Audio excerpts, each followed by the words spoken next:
Good day. In this video, I will discuss the module for lesson 4, the probabilities and normal distribution. Now, what is normal distribution? It is one of the most important statistical distribution of a data. Pag moingon tag normal distribution class, ang iyahang nawong or iyahang graph, so it forms a bell-shaped curve. So, kung kakita na mo anang bell, so, inga na ang iyahang shape kanang payu gani nga baliktad. Ka perfect kaayo. And it is symmetric about a vertical line through the mean of the data. Wait sa class ha.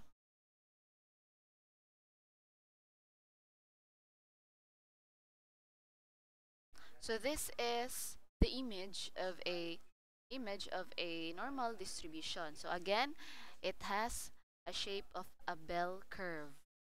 And also,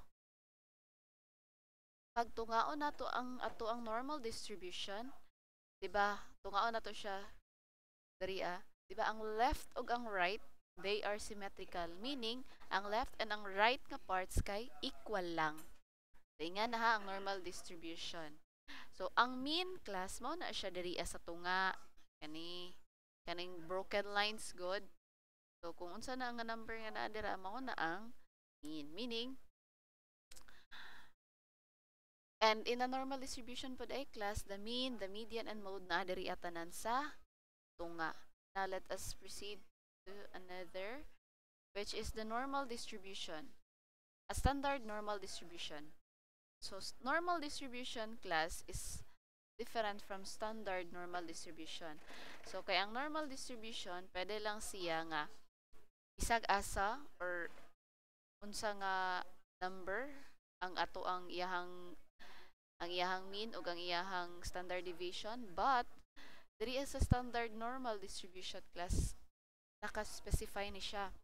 So it is a normal distribution pero ang iyahang mean kay equal to 0 and ang iyahang standard deviation is 1. So let us look at the image of a standard normal distribution. So dara. Okay.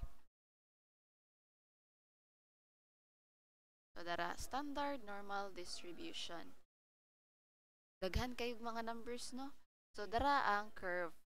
So parehara gyapon siya sa normal distribution. Ang kalahian lang class kay ang mean, dara ang mean sa pinakatunga. Ang mean niya is 0 and ang iyang standard deviation is 1. Meaning, dara o kung i-add nato ni tanan diri gani class kani mga percentage diri kani mag-equate na siya sa 1. And then kana z-square dara ako nang i-discuss on niya. And then mo na siya. Basta mo na siya mga necessary things. So unsa man mga number dira sa tunga ma'am. So ato na siyang i-discuss later. So gipakita lang nako sa inyo ha ang noun sa normal distribution o standard normal distribution. Pareha ra gud sila but naay parts ang standard normal distribution lang yun class is that ang iyang mean is naa sa 0 and ang iyang standard deviation is 1. Now, the properties of a normal distribution. So nakakita man mo kaganina, the distribution is bell-shaped. The mean, median, and mode are equal. And tanan sila is naa sa center. Kato akong gitudlo kaganina. The normal distribution is unimodal. So again, since mean, median, and mode naa sa highest point, meaning isa lang yun kabuk ang ato ang mode pod. The normal distribution curve is symmetric about the mean, meaning pag tungaon ang ato ang katong normal distribution, ang left and right kay equal lang.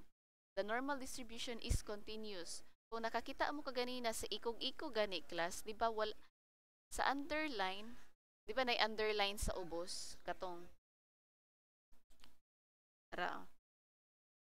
di ba na underline sa ubos, and then mao ni siya ang katong bell kana. Ang kaning ikog-ikog niya class, dili gyud siya mag-touch diri sa ubos sa kani sa sa horizontal line. So kani siya magpadayon ni siya hantud sa pinakadul ani nga linya. So mana siya ang concept ana. So the normal curve is asymptotic. So it never touches the x-axis. So mo to kung giingon sa inyo kaganina nga magkaanam-anam man og kaduol ning ikog diri sa linya sa ubos pero dili gyud siya mag-touch.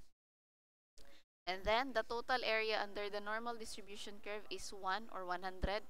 Mo to kung giingon sa inyo kaganina kato ganing diba naman to guhit-guhit. Diri man tong mean median mode kanang sa tunga.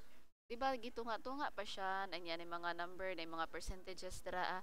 Pag itotal na siya tanan class, ang answer ana is 100% or 1. So mo na siya ha. Kanang under the curve class mo na siya ang area under the normal distribution ha. Area na siya. Now, the area under the part of a normal curve that lies within 1 standard deviation means 68%. Timanin ninyo ning number ha. Within 1 kay 68%. Within 2 standard deviations, 95%. And within 3 is 99.7.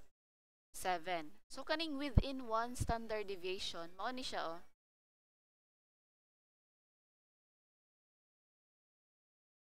Mali ning na sa libro ha. Dapat negative 1 na siya. Dara, negative 1 dapat niya. So, kani, within 1 standard deviation. So, from here to here. Meaning, kaning 34 plus 34.13. That is why, kana 68% na siya. And then, kaning 2 standard deviation. So, gikan aning dirian na second level, hanto dirian na. So, gikan sa negative 2 to positive 2. So, nagbutang siya estimate. So, ang katong sa 1, negative 1 to positive 1, about 68%. So, dili yun siya fix nga 68 ha. Pwede siya magsubra, pwede po magbawas. Kani, 95. So, kung i-plus din ninyo ang kani, o kani, so, mag-total siya og 95%. Now, from negative 3 to positive 3, so dara, negative 3 to positive 3, so ang area na niya is maabot na diri so i-plus na ninyo tanan, so we will get 99.7% sa area. So kung nabantayan ninyo na pag sumpay dara kana dara dapita, so gamay na lang yun kay na siya dara. So that is why 99.7% kay dili siya perfect nga 100% kay nga naman apa may sobra diri sa isig ka kilid o nga wala na appeal og add. Mana siya. Now, ang standard normal distribution class, it can be converted into a normal distribution can be converted into a standard normal distribution by obtaining the z value. So, i-solve ang z value. Paano man yan? So, medyo mahaba-haba yun no? The discussion. A z value is the signed distance between the selected value, designated as x, and the mean. Basahan na ninyo. Ako lang i-explain karon. So, mo ni siya. In terms of formula, so the standard normal value or z is equal to, or the z value is computed by getting the difference between the x value minusan nato siya og mean. So again, x is the value of any particular observation or measurement. Ang mean, ang u dara nga kani mu ang tawagan niya. This is the mean of the distribution. And then i-divide nato siya sa standard deviation. So paano man yan? Example is this.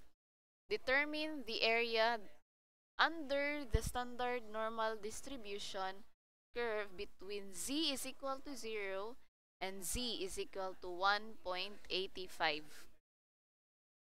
So kani siya class, dili gyud nato siya masolve man nato. Pero mas dali kung magtan-aw na lang ta sa z table. So dara ang nawong sa z table ha. Dara. So, paano man natin ma-determine ang area? Katong percentage ba? So, the area under the standard normal distribution, nga ang given lang is z is equal to 0 and z is equal to 1.85. So, first is we must draw the figure. So, mo ni siya. Nasa ubos. We will draw the figure. Kani. Magbuhatag bell. And then, since z is equal to 0 and z is equal to 1.85, meaning, katunga, magyun ang 0, di ba?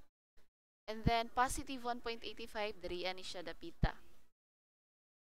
So, sa kani nga area ang atong pangitaon. Nganong 0.4678 man na siya, ma'am.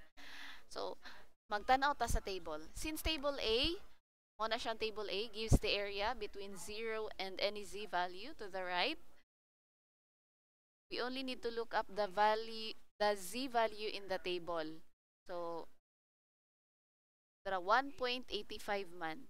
So, find 1.8 first. So, if the z value is 1.8,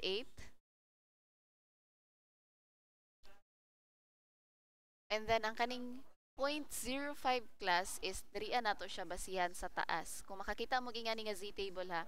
Since ato ang value is 1.85, ang 1.80 dirian nato pangitaon sa first column. Ang 0.05 kay kung i-plus man gud nato ning 1.8 og 0.05 mahimo siyang 1.85. So dara. So kung asa magsugat si 1.8 og 0.05, mo na siya ang area. So that is why for 0.4678 or kung i-times na to siya 100, 46.78%. I-convert na to siya percent ba. So ingana lang siya. Tanaw lang ta sa table. Asa to dapit. Dara o. If the z value is 1.85, o dara. 1.85. So ang area is 0.468. From 0 to 1.85. Next. So, the average pag-ibig salary is 23,000. So, again, the average. So, pag maingon tag-average, mauna siya ang mean. So, the average is 23,000. If the debt is normally distributed with the standard deviation of 2,500. Oh, another given. Find the probability that the employee owes less than 18,500. So, we will draw a figure sa. So, mo ni siya. So, dara ha, we will draw a figure. Ayaw sa ninyo tagda ng numbers dara. Bell lang sa ato ang buhaton. And now, the given man class is the average is 23,000. Therefore, ato ang mean is 23,000. So, di ba in a normal distribution, ang mean is naa sa tunga. Normal distribution niya, dili ni standard normal distribution. Normal distribution, so mo ni siya 23,000 ang ato ang mean. Now, if the debt is normally distributed with a standard deviation of 2,500, so ato ang pangitaon is the area or the probability that the employee owes less than 18,500. So, di ba in say tawagan na number line, ang mas dako nga number is naa sa right, ang mas gamay nga number is naa sa left. So, ang 18,500 na adjud siya sa left sa 23,000. And then, ang ato mang isolve is less than 18,500. What is the area? So, kani jud diri adapita. Kani. So, mo na siya. Pangitaon nato ang iyahang z value. Paano ganito isolve ang z value? Through this formula. Oh, ang x is 18,500. Ang mean, kaning u diri mao man ang mean. So, minusan siya og 23,000. And then, ang standard deviation nato is 2,500 man. So, i-divide nato siya. So, 18,500 minus 23,000 is negative 4,500. Divide sa 2,500, makakuha tawag negative 1.80. And then, tanawon nato ang negative 1.80 sa ato ang dara.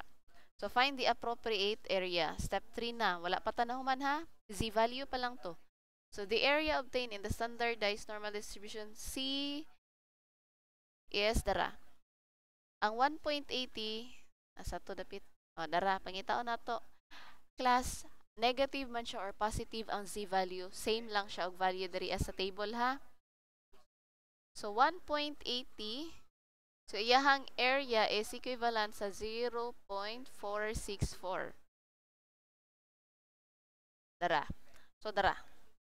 So, the probability is 0.464.